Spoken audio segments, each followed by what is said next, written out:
waa salaamaaleykum waa Sénégal salaamaaleykum mbokki internet yi tey Birame Ndoumbane moo génnewaat fii parce que xam ngeen ne jeexal nañ 2020 bi si jàmm ak salaam ñu dugg si 2021 bi aussi ñu war ko duggee aussi si jàmm ak salaam tey gis ngeen ma invité ay kilifa yu toog chef de quartier Léona mi ngi toog di Pape Habib Diouf délégué de quartier Léona aussi mi ngi toog président conseil du quartier Abdourahmane Boy mi ngi toog Ami Collé Diouf aussi mi ngi toog dëkk fii si Léona Jean kenn du leen ko présenté invité naa ko nekk aussi autorité fii si Léona imam Pape Sarr mu ngi nii toog aussi xam ngeen que président aussi conseil de quartier bu Jokkulaag mais du ñu def dara nag dañuy jox imam mu ubbi def ñaan ñu duggee émission bi si bisimilahi rahmaani rahim génne ko aussi si alhamdulilahi rabil alamin salaamaaleykum imam. waaleykum salaam wa rahmatullahi wa barakaatuhu. alhamdulilahi ala kulli haal wasalaatu wasalaamu ala ashrafi almursalin sayidina muhammadin wa ala alihi wa ashaabihi ajmain ama baadu asalaamaaleykum wa rahmatullahi wa barakaatuhu. ñu ngi nuyu ñëpp di nuyu ñi nga xam ne ñoom la ñu nekkal bokkal plateau bi d'abord jiital si sunu mag El Hadj Habib Diouf di délégué de quartier bu Léona sunu mag sunu kilifa El Hadj Abdourahmane Boy di nuyu sunu sang bi nga xam ni moom lañ toogal muy Moussa Samb ngeen di ko wax Jean di nuyu sunu jarbaat bi Collé Diouf di nuyu waa Semi TV yëpp à travers Birame yow ñu bokk rek ñaan borom bi subhanahu wa taala lépp luñ ko jaamu si at mi ñu génn muy 2020 yàlla na ko yenn nangu lépp lu si nekkoon ay rëq-rëq ay njuumte yàlla nañ ko yàlla jéggal dugg nañu tey si 2021 yàlla nañ si génn ak jàmm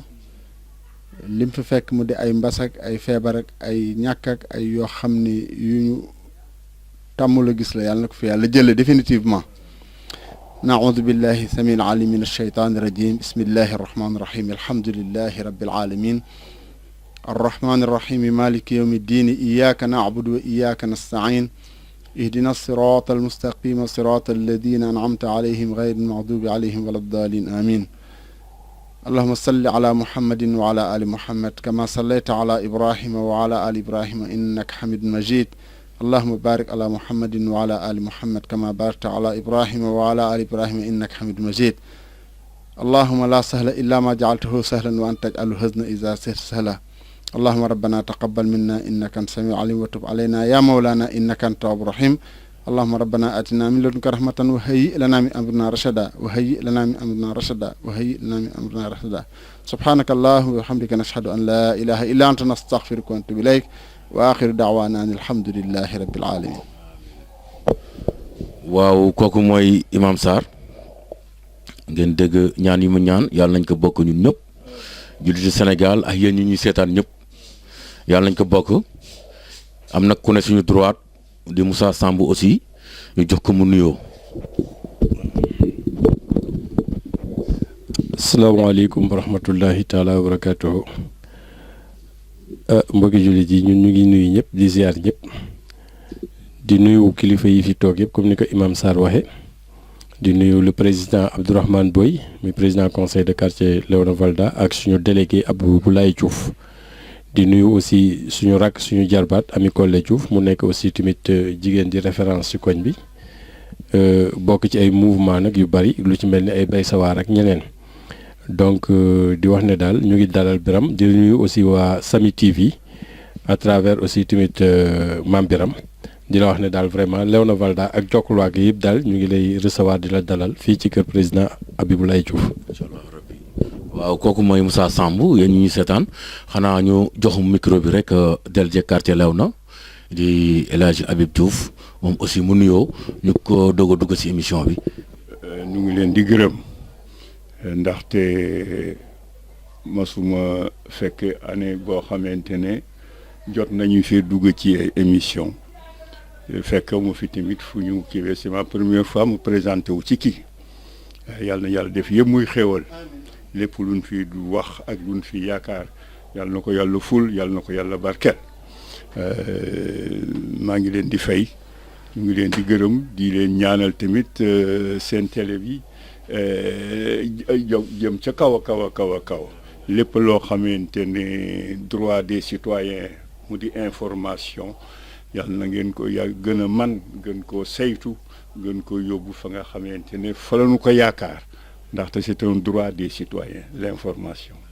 kon nag yàlla na yàlla jàppale leen yàlla na yàlla may nu wér la sutura ak xéewal ak barke réew mi yàlla na fi yàlla def jàmm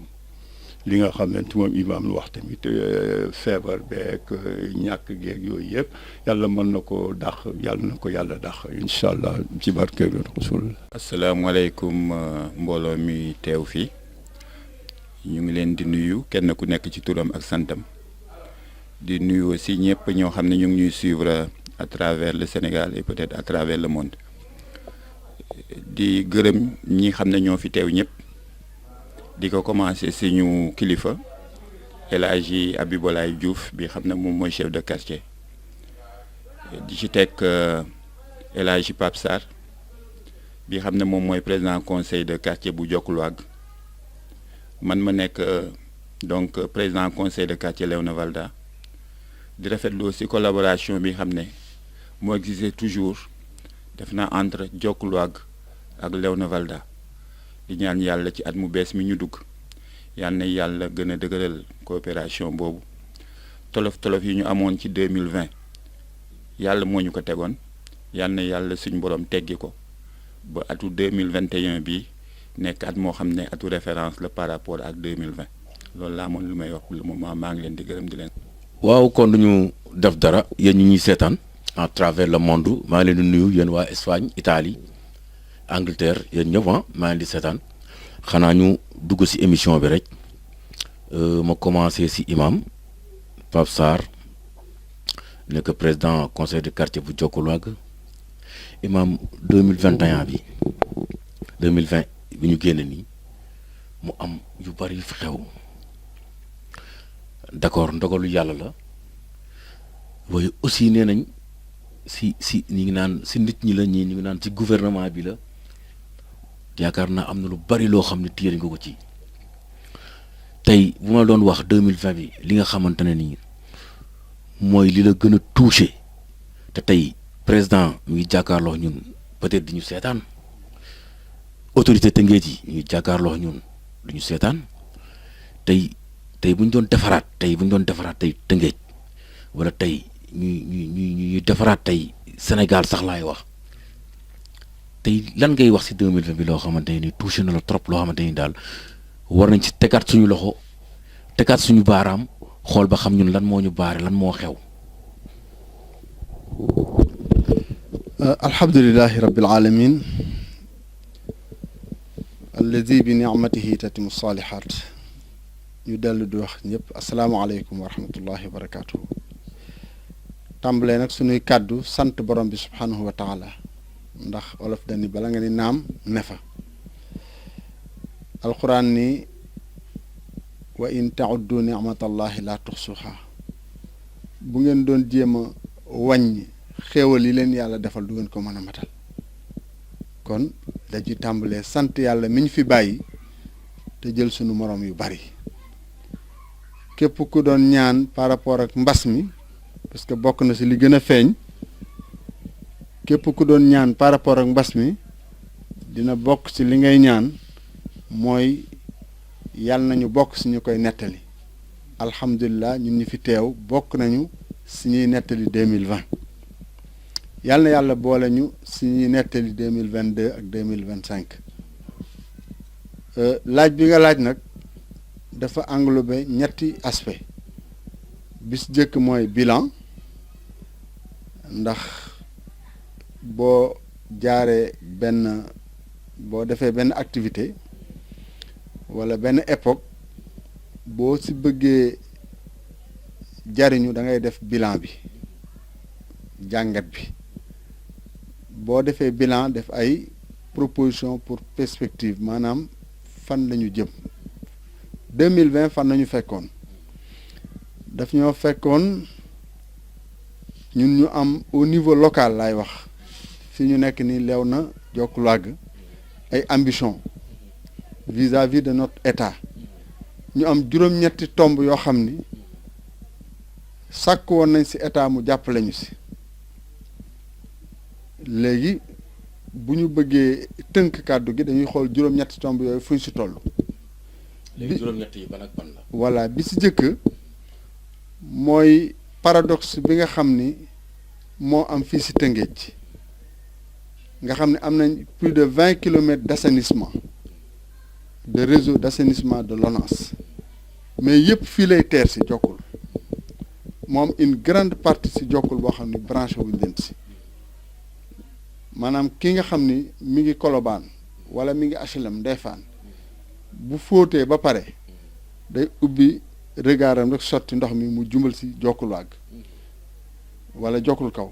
mais ki dëkk Jokkul kaw tudd Xadi Caam wala Xadi Saw bu fóotee ba pare day gàddu paan dem di ko tuuri géej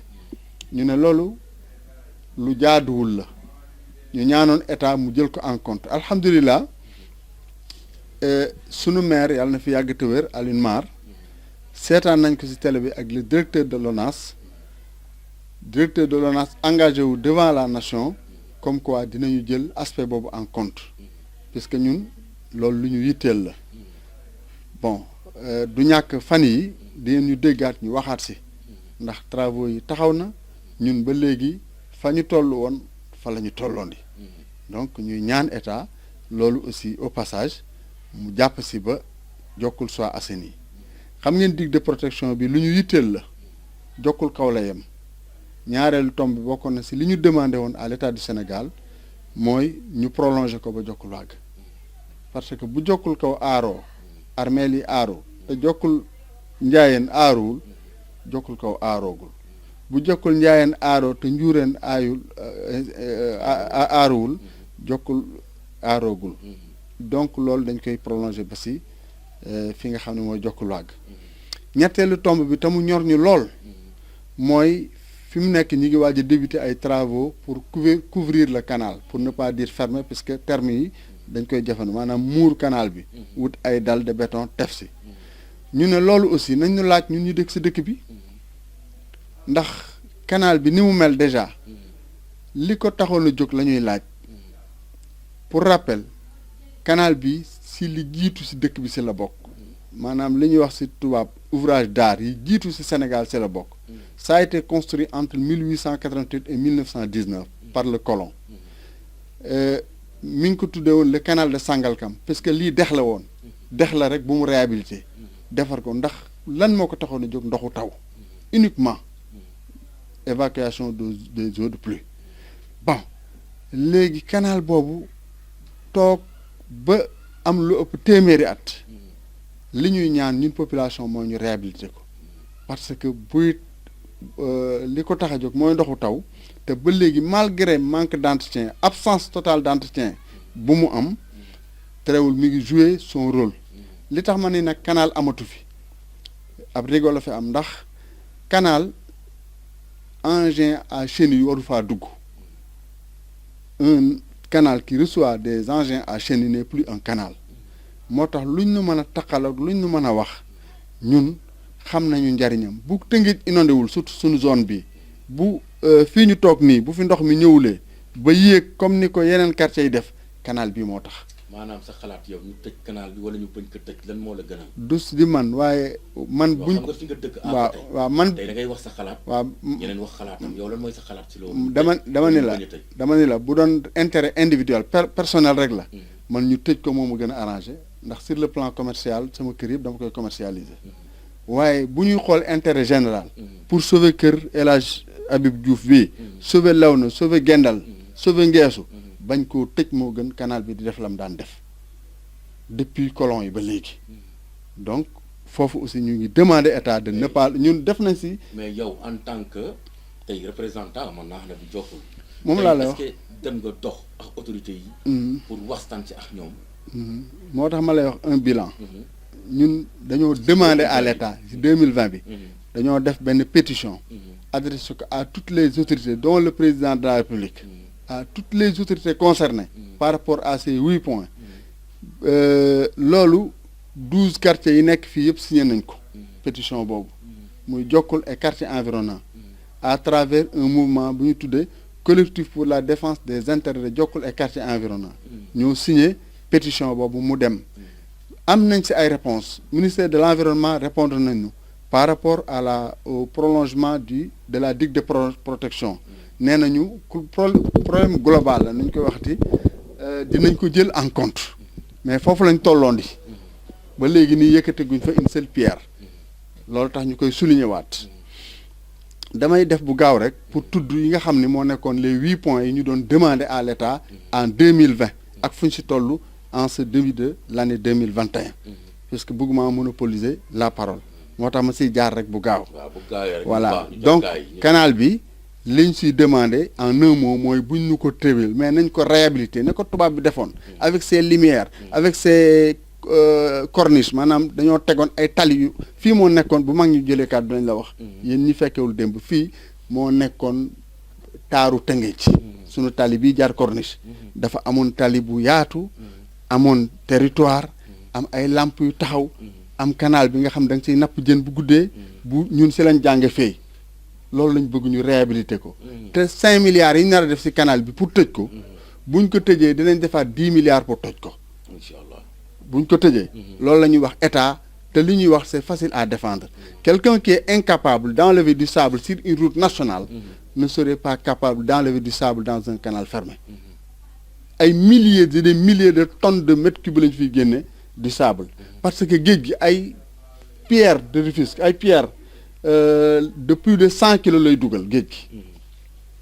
loolu waxuma la kon suuf fi mu nekk boo demoon bu ñu demoon léegi nga teg sa caméra da ngay dox ci kaw canal bi nii ci biir canal bi mu woo ko ndax suufu géej bu dugg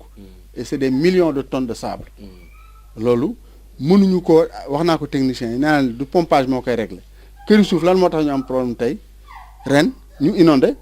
ay ñaari pompe nga fa yu dox mais pompe réglé wul problème mu ndoxu taw li koy régler mooy mu aw yoonam ndox du bàyyi yoonam. kon imam yow nga bloqué foofu. ñetti tomb yooyu laay alerté ndi des na juróom yooyu tomb wax naa la tuuti ci canal bi wax la digue de protection bi wax la assainissement bi des na yeneen juróomi tomb yoo xam ne amuñu ci satisfaction merci maa ngi ñëw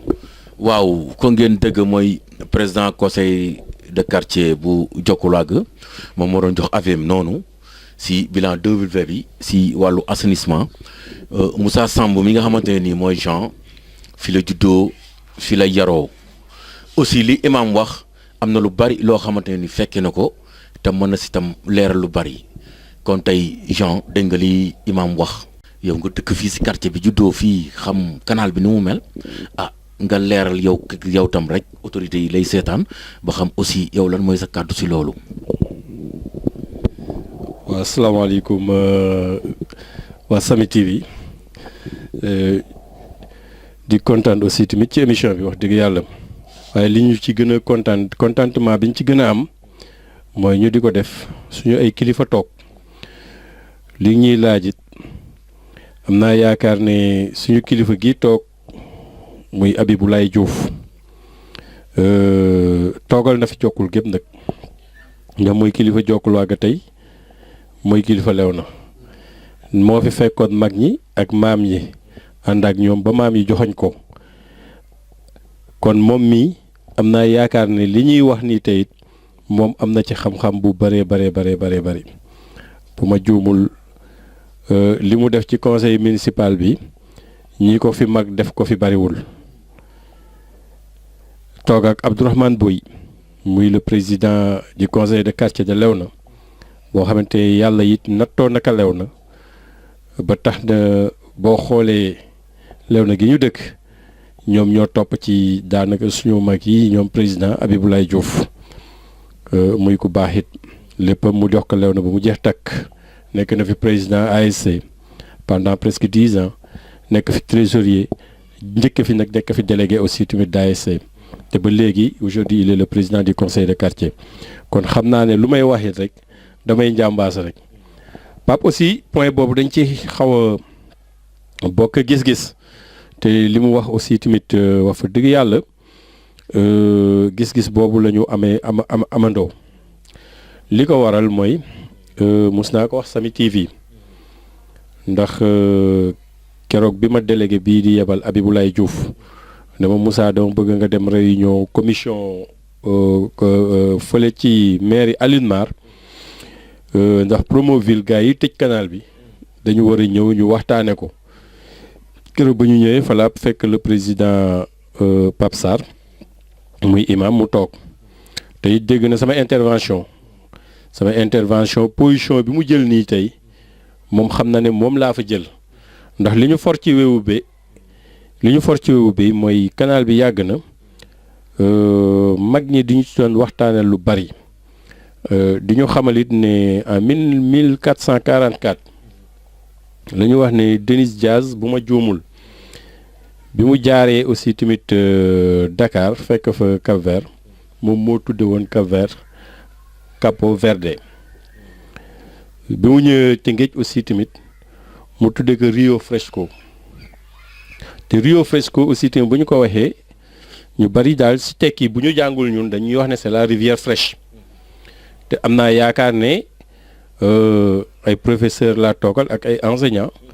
te la rivière fraîche nag bu ñu ko waxee fi ñu ko doon opérer mooy canal bi nga xamante ne bi mag ñi dañ ko daan tuddee canalu Waye Mbaam mu nekk dex waaw mu nekk maanaam dex gi dex la yoon woo xamante ne bi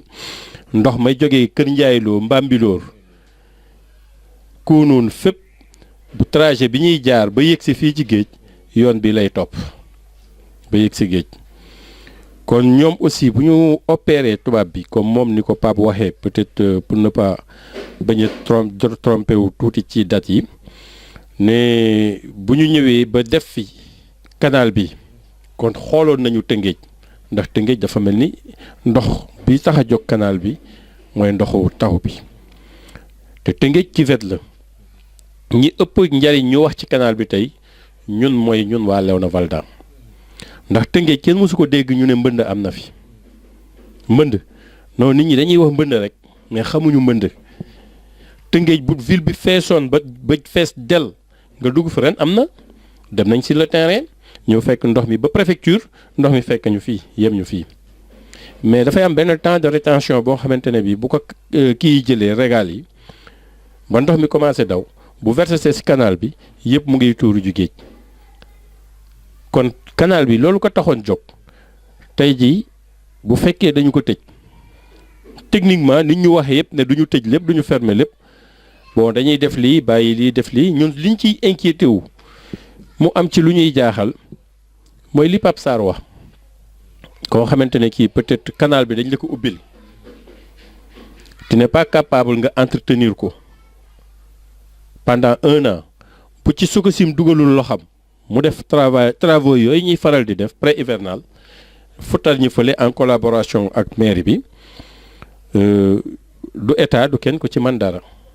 yooyu di ñu sonal lépp di ñu sonal ñu koy dund di dund ak loolu Tëngéej bu jëkkoon ñun bi ñu nekkee xale nawet la ñu daan gis yoo bu sedd ñëwee yooyu jeex mais yàlla dogal na du 1er au 31 décembre dañuy dund ak yooyu c'est parce que canal bi ni mu mel mooy suñu problème parce que canal bi dafay dem ba benn moment ñax bi nga xamante ne bii mooy nekk ci canal bi ñu waroon ko entretenir xam nga ndox dafa nekk loo xamante ne lii nuróowul ak suuf ndox fu muy jaar di daw lu daw bi am doole benn bant boo xamante ne bii matul sax 0,0 kilo bu traversé si yoonam rek mun na ko téye suuf bi ñëw kayit bi ñëw toile bi ñëw leneen ñëw loolu yëpp bu ñu xasee ba dugg ci ndox ci canal bi bu ñu ko téyee ndox mi dootul dem ñaareel bi tey jii boo ñëwee fi nga xamante ne fa la tubaab bi defoon muy Ndeppe fi tubaab bi defoon ne ndox mi fii lay war a wàcc point de chute boobu depuis bi ñu ko dindee ba tey jii de nos jours problème yii la ñuy rencontrer maanaam canal bi non déviage bii ñu def nii non mosuma ci d'accord te loolu sax kenn du ci d'accord waaw kenn du ci kenn d'accordu ci neexuñu nag sa jamono yañ koy def neexuñu ndax it ay ndaw la ñu woon te yaakaaroon nañ tamit ne dañu doon defal lu bëgg li gën ci ñun waaye gis nañ ne lii du mooy lii gën waaw bu ñu demee ba toll boobu jamono boobu ak léegi ça doit faire lu mu gàtt 22 ans wala 23 ans 27 ans mais li ñi fi jaar ci maire bari na waroon nañ ñu mën a sóoraale waaye nag ñun toujours waa Jokkul damay wax ne j'ai l'habitude de le dire il faut ñu dugal ko ci xam-xam bu ñuy seet ci àdduna rek am na Jokkul xam-xam laa bu ñuy seet ci àdduna am na Jokkul souvent dama ko daan wax ci daayira yi damay wax ne bu dee kuy woy am na ku ñu mën a woyal ci daayira yi bu dee ustaas buy firi am na ñu ko Jokkul bu dee ay enseignant la nag wax fu dëgg yàlla Jokkul kenn mënu leen delloo gannaaw te bu dee xalaat yu baax ay tête pensant kenn mënul xalaat Jokkul mu des gannaaw mais suñu problème mooy yàlla dogal na bu fal daan jot xëj na sax léegi la mais bu ñu daan fal ñun suñu maire yi mais Jokkul mooy fal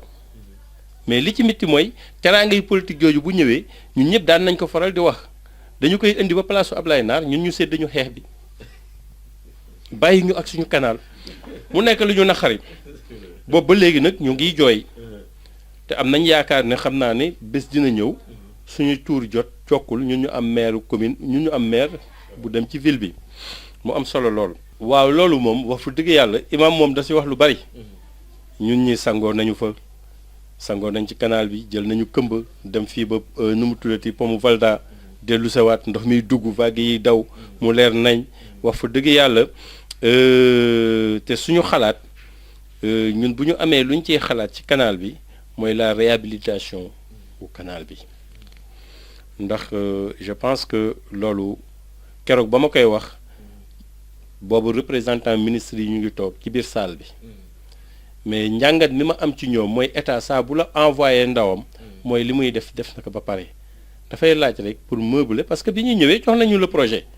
waaw projet bi ñu la jox ba ñu valider ko man bi may ñëw fekk na sama délégué de quartier Abiboulaye Diouf mu ngi nii toog boobu bind na ba wax ñu entreprise bi nga xamante ne bii moom moo gagné marché bi nañu aussi tamit ministère bi mu ngi jam ñaajo dem leen fa ak le président bu mënta ñàkk ba mënta ñàkk moom mu ngi xalaat ndaw yi ñuy dëkk ci koñ bi bu ëllëgee bu travaux yi commencé ñu mën ca bénéficier wu mu nañu Moussa projet bi am na ba pare waaye nag ministère bi mu ngi jam ñaajo entrepreneur bi gagné marché bi mu ngi Thiès ñu def ay jéego ci loolu kon ñoom bi ñu ñëwee ñu toogaat ak ñoom ñun xam nañ ne lii dañuy def rek am na ba pare mais li ñu gënal daal la Biram autorité yaa ngi ñuy déglu ñëpp ak ñuy déglu bu ñu mënee réhabiliter canal bi ñu gën ko defaraat ci niveau bi mu amoon defar ko ba mu gën a baaxaat jaaral ko fi mu jaaraatoon bu boobaa ñun dinañu am lu ñu gënal. waaw mais comme dañ ñu laaj kay suñu xalaat station ba ñu fa def canal bee gëpp njariñ donte def nañ ko fa mais day jóg sax parce que canal bi foofu lay jaaraat ñuy tëj tey bu ñu tëjee ba pare foofu lay jaaraat plan bi ñu jox foofu lay jaaraat tëj bi daal mooy suñu problème. tëj bi rek waa c'est-à-dire mooy lii Pape wax rek Pape nee na tëj bi wax fa dëgg yàlla man ni ma ko waxee noonu laa ko waxee Biram dama lay joxe exemple barka démb dama oo président conseil de quartier bi ma ne ko président ñun de bayal bi dañ ko defar ba pare waaye bayal bi mu ngi fees del ak ndox waaye nag pour bañ a sonal délégué man maa jël sama tànk nee naa leen maa ngi topp ndox mi ma dem ba Guytaan ci Médine falaa fekk tuyau bi toj président mu ngi nii toog mu ne ma foo toll ma ne ko maa ngi Médine maa ngi Guytaan mu ne ma kon nañ daje si bayal bi ma ne ko dem naa ñëw naa ba gis ndox mi fi mu toj waaye léegi xoolal ndox bu tojee Guytaan wàcc jaar Njaayeen romba Njuureen romba Jokkul waaga canal bu mag bi romb ko continuer tali bi romb cité Filao romb cité Matta romb cité Filao ñëw dugg si biir Léona Valda fees fidèle. waaye pour yow loolu lan la. bi mu duggee Léona Valda amaana sax ndox bi lii tax mu duggal Léona Valda moo tax wuti riix oto yi mën a daw si tali bi parce que dugg na dem ci canal bi nga xamante ne mooy canal bu ndaw bi brochette bi nekk noonu bu Valda bi mu dugg foofu pour mën a daw dem géej kon dafay wane rek ne canal bi ndoxu taw moo ko tax a jóg kon tey bu fekkee dafa fekk te kii boobu ma lay wax bretelle boobu ma lay wax dañ koy tëj bretelle boobu ma lay wax canal boobu ci Valda ci Promoville ci plan bi dañ koy tëj waaye léegi bu ñu ko tëjee ndox mi doon jóge foofu di ñëw ndox mi nga xamante ne bii mu ngi wàccee taatu Jokkulwàgg kanalu Safirullah na ma yàlla ngeen ba ci pomu Jokkulwàgg ci kanalu Jokkulwàgg bi nga xamante ne bi à 0 centimètre mu dugg ci canal bi bu tojee mu ngi daw sa jëm lew na boor bu ne nag boo ko jaaree boor bii jóge ci pont bi ñëw fii lay jaar ci ruxu délégué de quartier ruxu président conseil de quartier ñëw boo ko jaaree seen kër bu wàccee si tali Jokkulwàgg yéen si tali ñoom Pape Sarr si jàkke ji mu ngi jubal se suñu yoonu kër ñëw jaar si ruux bi dem ba jógee fële aussi cité Filao foofu lay jaar ni ñëw waaye léegi mais bu loolu amee ñun bés bu ñu tëjee canal bi ñun waa Léona fan la ñuy nekk est-ce que ñun duñu mëdd ndox yëpp bu ñëwee dajaloo ñëw Léona Valda ndox yi ñu wër yëpp ñëw Léona Valda ñun duñu mëdd c'est-à-dire loolu mooy suñu problème li ñuy inquiété wu yëpp mooy loolu. kon Jean dégg ngeen Moussa foofu mu duggee ngeen baal ma imam dégg ngeen aussi fu mu duggee waa ñu avancé jox chef de quartier Léona aussi dégg na li président conseil de quartier bu Jokkulwàgg wax dégg na aussi li Moussa Samb wax nga am aussi ay kàddu yoo sànni rek leeral waa Sénégal yi ñuy seetaan. waaw asalaamaaleykum ñi nuy déglu ñëpp. lan lañ fi dund lii ñu fi dund lan lañ ci bëgg mu changer ak li nga xamante ne naxar la ca defe naa ne ñiy jëkk a wax nañu li leen naxar ci loolu may wax rek ne réew mi dafa am loo xamante ne noonu lay doxee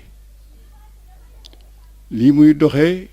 dafa am loo xam ne daf ko dénk ay démembrement mairie lii muy doxee léegi daf koy dénk ay administration yoo xamante ne ñu ngi fi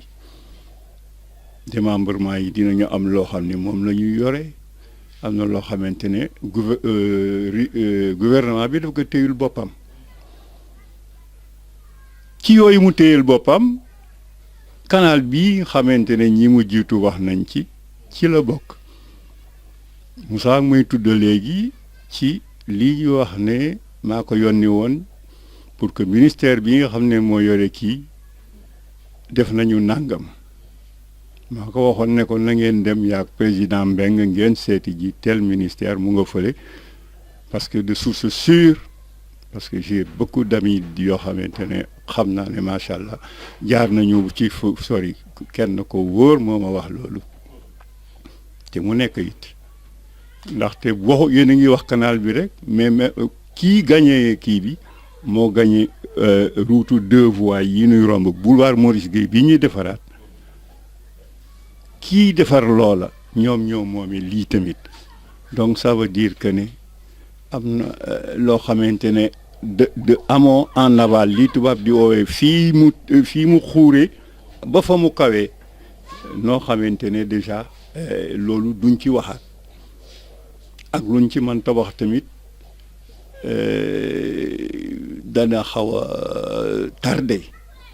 parce que 2 voies yi lañuy buñ ko àggalee lañuy defaree kii waat la taxoon ma waxoon ko nekk nag na ngeen dem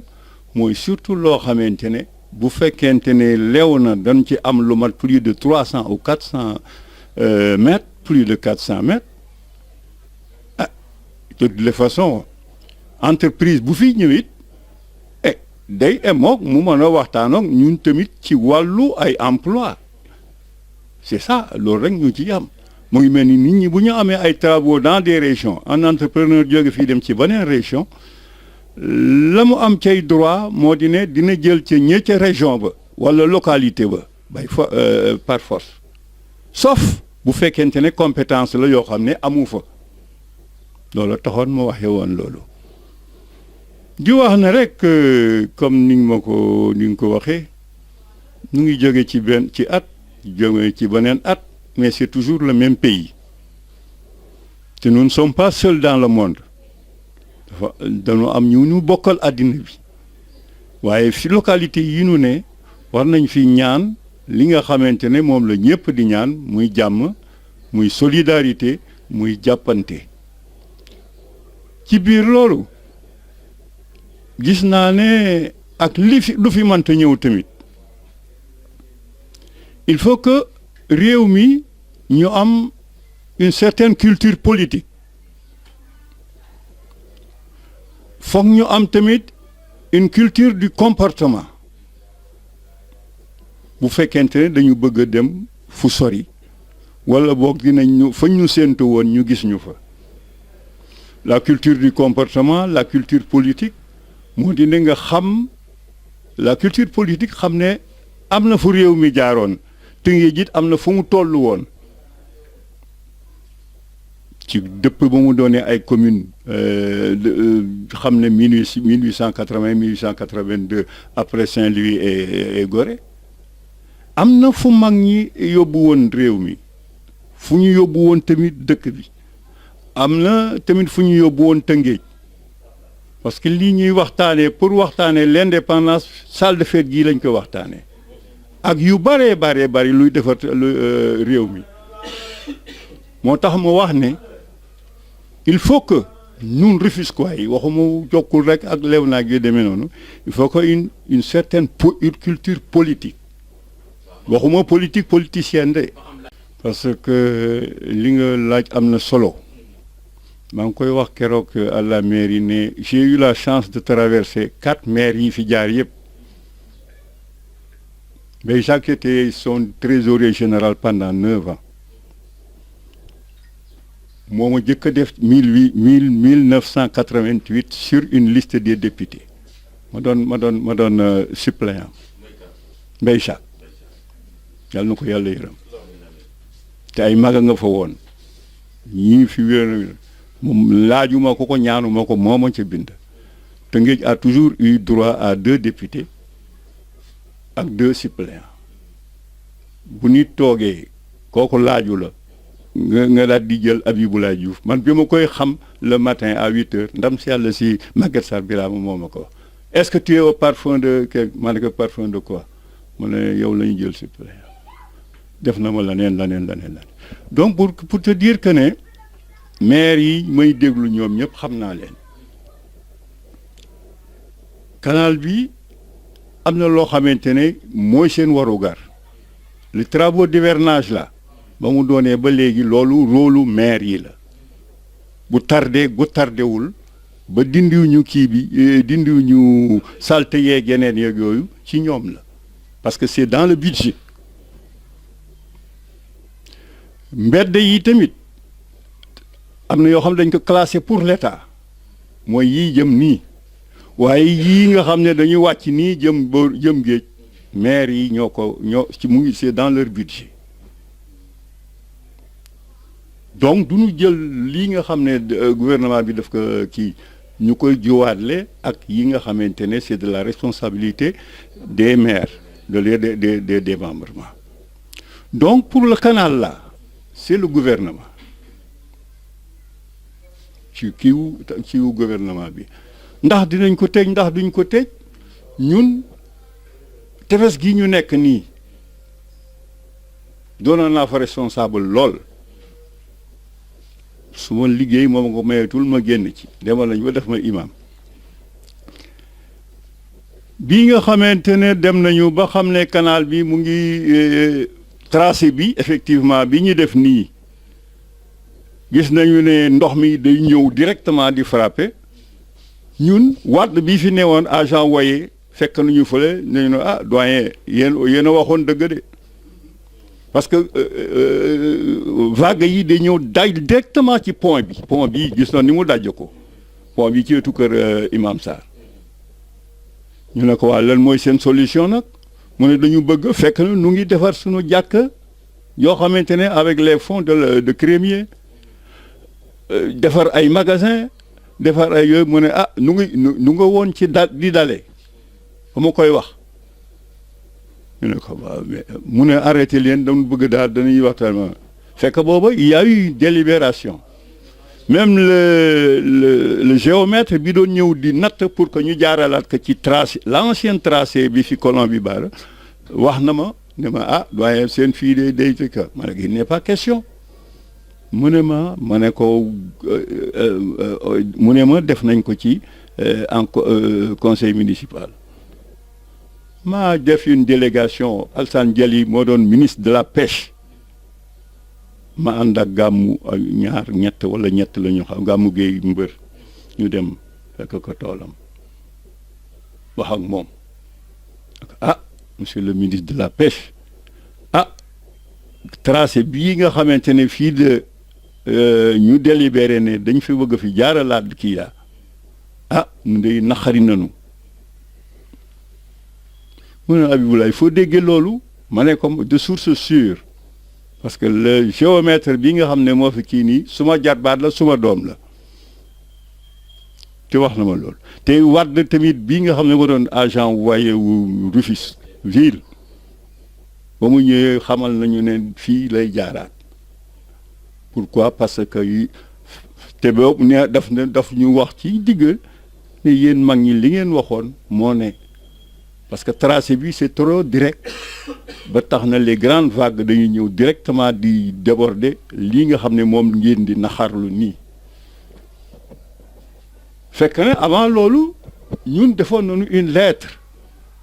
fekk dama ko wax d'abord oral dañ ko wax oralement rek gàmmu comme mam ndam si yàlla na ko yàlla yërëm gàmmu géey mbër y avait le préfet Lo defe naa préfet Lo bi actuel gouverneur ou mujj gi mu doon noonu directeur de la sûreté mu dem na ko waaw mais waaw monsieur le préfet noonu fële gars yi bëgg a jaaraat suñu yëf yeeg yooyu du neex de pour ñun parce que noonu ñeenti penc moo amoon mais léegi benn penc rek la mooy bii ci kii de pêche penc yi xam nga ne ku nekk amoon nga penc jokkul bu ne yëpp ñu dajaloo fii bu ñu naree di ñu jëlewaat foofu tamit du neex mu ne ko waaw loolu foo ko kii mu la di ne ma en tout cas am nañu suñu benn xarit boo xamante ne daal dinañ la wax ni plan bi maa bind lettre jox ko mu dem le préfet là ne kii c'est kii wat lan laa ci dugaloon tom xalaat moo di ne bu ñëwee bu fekkente ne mënuñu noo ba kii fële nañ ko wiire fii ci tolloog kër Baara bu jaaree noonu benn du direct parce que am na coude déjà bu tolloo fii ci Cocotier ñaareel ba tamit dinañ ko man di moo gën a neex a nettoyer que sur tant de kilomètres et que par occasion distance bi yëpp ça peut être exploité ay kër lay mën a doon wala leneen nag yu demee noonu ñun defoon suñu xalaat yi nga xamante ni ci wàll mais comme léegi déjà c'est acquis comme ni ñu ko waxee parce que c'est acquis c'est acquis keroog bi fi ñoom cuun ñëwee ak ñooñu ñu ngi leen di wax ñu ne dinañu defar ay kii connexe ay genre embranchement yoo xam ne ñoo jël ndox yi gendal wala jokkul wala nangam di ko ca defar yu demee noonu bon ça c'est technique duñ ci dugg mais daal branchement direct ku canal bi directement le canal ak kii bi du mën a nekk du kooku moom am na ay inconvénients sur le plan technique bu fekk def nañu étude technique yi nag ba ñu trouvé ne du am benn kii ñu ngi xaar mais c'est pour dire que ne dafa am yoo xam ne les maires yii mu kii ñoo ko responsable mais am na yoo xam ne c'est l'État gis ngeen bu yàggul posé nañ le fay là bi le ministre là moo posé la première pierre boo mu doon posé foofu ci booru Sococim pour le démarrage du deux voies yi comme c'est la même entreprise moo yoree loolu les deux voies là Maurice Gueye gi yëpp deux voies lay doon gis ngeen noonu ñu tojee ba dindi ñooñu fi doon jaay ak yu demee noonu c'est le même travail qui va se faire parce que kii continuité lay doon waaw loolu daal xam naa ko ci. waaw kooku mooy Habib Diouf di chef de quartier Léona xanaa ñu jox monsieur Boye rek après mu tëj. lii xamante ne lii daal man moom laa ciy wax bu njëkk bi defe naa mooy ci problème mu pandémie bi ñuy vivre depuis mars 2020 ba muy continuer ba léegi ñuy ñaan yàlla suñ boroom mu gaaw ko fi jële li ma ciy wax mooy pandémie bi dafa ñëw muy Covid bi dafa ñëw changer suñuy habitude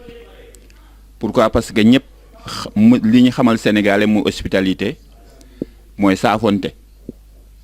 maladie bi ñëw ñu interdire ñu loolu ce qui veut dire que donc le Sénégalais lui-même feebar bi daf ko transformé am na yu bari yoo xam ne mënoon nañ ko léegi mënatuñ ko bu ngeen gisee par exemple takkuñu masque